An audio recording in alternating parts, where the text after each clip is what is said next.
If you've never changed your engine oil before, don't worry. Today, I'll show you the simplest, safest way to do it, even if you're a complete beginner. Let's get started. Tools you need: new engine oil. Check your manual for the correct grade. New oil filter, oil drain pan, socket wrench, funnel, gloves, and a rag. These are all cheap and easy to find. Once you have them, the rest is simple. Start the car and let it run for about 2 to 3 minutes. Warm oil flows out faster and carries more dirt with it.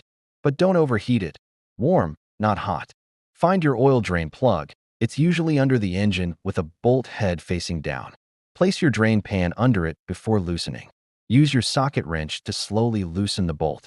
Once it's fully loose, remove it by hand and let all the oil drain out. Tip: let it drain for at least 5 minutes so everything flows out. The filter might be tight. Unscrew it carefully. More oil will drip. Keep the pan under it. Before installing the new filter, apply a thin layer of oil on the rubber seal. This helps it tighten properly and prevents leaks. Screw it in by hand. No need to force it. Hand tight is enough. After all the oil finishes draining, clean the area. Then reinstall the drain bolt and tighten it firmly, but don't over-tighten to avoid damaging the threads. Locate the oil filler cap on the engine. Place your funnel and pour in the recommended amount of oil.